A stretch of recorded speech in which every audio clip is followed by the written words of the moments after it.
Ça sera une question de merde. Et à la fin, j'ai l'impression d'être un repas de famille où à la fin, on demande au tonton Henri de faire la blague. C'est un festival qui a été créé en 2004. Au début, le projet initial, c'était vraiment d'être sur la rentrée universitaire et de faire découvrir le maximum de groupes émergents qu'on avait bien aimés dans l'année.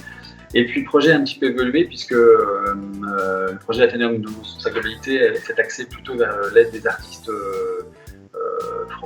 bourguignons-franc-comtois, donc ce côté-là, avec la mise en place d'un tremplin de découverte d'une vingtaine de groupes qui viennent de notre région. L'idée, c'est de les faire se produire pour la presque première fois des fois, et puis après les accompagner avec le gagnant. Voilà. Plutôt festive, détendue, mais curieux, et puis on va dire familial. Un des souvenirs les plus dingues de Nocénique, c'est un groupe qui s'appelait Terror. Alors, je ne sais plus le nom exact, c'est Terror Revolt Pigeon. Et à un moment donné, on devait tous se mettre, on va dire, une sorte de parka sur les épaules, et on était tous attachés l'un à l'autre avec des lampes électriques. Et à un moment donné, en fait, on devait sauter, comme on est dingues, et on a dit il allumait les lumières et tout, et en fait, on était des sortes de guirlandes. Avec guirlande humaine, quoi. Et Fabrice me dit après, mais on était tous dingues parce qu'il y a un court-circuit là-dedans, vous étiez tous morts, quoi. Donc voilà, on a failli mourir, c'était bien.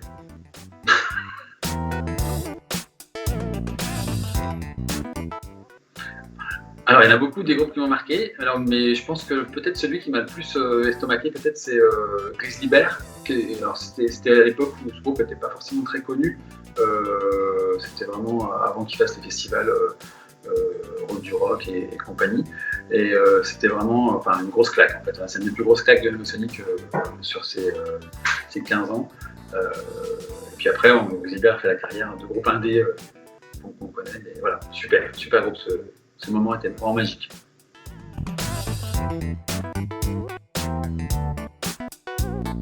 Les groupes qui peuvent postuler sont des groupes qui forcément sont actifs dans la région Bourgogne-Franche-Comté, à savoir si ils doivent résider dans la majorité. En fait, il peut y avoir un petit électron libre, pièce rapportée, qui habite vers Troyes, ou un truc comme ça. Mais en tout cas, la plupart des groupes, des groupes doivent habiter en Bourgogne-Franche-Comté.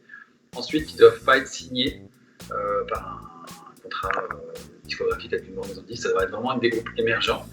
Ils doivent avoir fait quand même quelques petits concerts. Ça ne va pas forcément être le premier concert parce que c'est vraiment casse-gueule, mais au moins qu'ils aient un petit peu d'expérience quand même de scène, en tout cas quelques bars ou quelques scènes derrière. Et puis évidemment, le b.a-ba, c'est envoyer de la musique. Ça, c'est important pour qu'on puisse décider. Sinon, avec du silence, c'est pas top. Alors, on est sur la musique actuelle, donc on va passer pop, rock, folk, électro, hip-hop. Voilà, en gros, très peu de jazz, ou alors il faut que le jazz soit vraiment un peu électro. Quelque chose de musique actuelle quand même là-dedans. Bon, ça ratisse déjà plutôt pas mal déjà.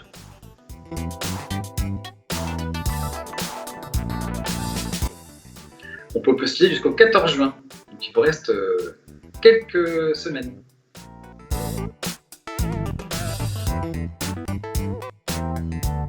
Pourquoi postuler? Parce que je pense qu'il n'existe pas tant que ça de moments où on peut s'évaluer, à part quelques premières parties lancées par les salles ou des soirées comme Support Local Band. En région, finalement, voilà, très peu de moments comme ça, on peut s'évaluer devant un public qui est plutôt conséquent, être jugé aussi par des professionnels, ça peut être bien à un moment donné pour pouvoir progresser.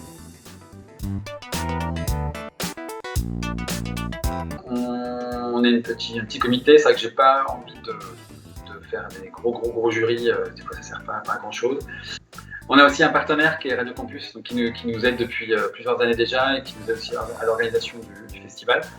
Et par ce biais-là, Radio Campus est vraiment partie prenante dans la sélection des groupes et aussi dans la sélection du vainqueur final.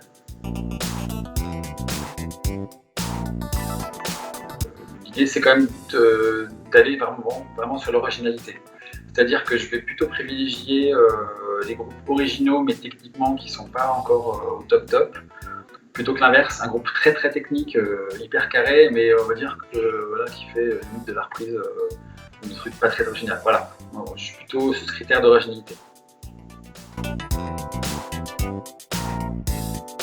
Donc on gagne 500 €. Ça peut toujours aider pour acheter un ampli ou une guitare ou une corde qui casse. Et surtout, ce qui est intéressant, c'est qu'on gagne aussi un accompagnement sur la saison qui vient. Donc le groupe qui va gagner en septembre 2020 va pouvoir être accompagné dans la saison 2020-2021 sur une session de résidence. Alors artistique ou technique ou scénique, à voir selon les besoins du groupe. Ah, alors, ils peuvent m'envoyer à mon adresse personnelle que je vais dévoiler plus tard des tonnes de tiramisu. Mais alors, le problème, c'est que dans un paquet, je ne sais pas ce que ça va donner à la fin. Donc, le groupe gagnant sera le groupe qui envoie un tiramisu qui arrive entier chez moi.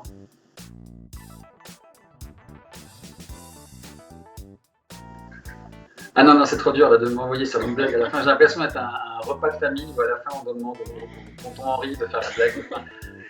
Non, j'espère surtout qu'au mois de septembre, on pourra faire un bon Nomosonic et qu'on sera autorisé à faire une fête distanciée mais sympathique. Donc voilà, on fait tout pour en tout cas rester dans ces conditions sanitaires et essayer de proposer quelque chose qui va être sympa au mois de septembre, en tout cas on l'espère tous. Voilà.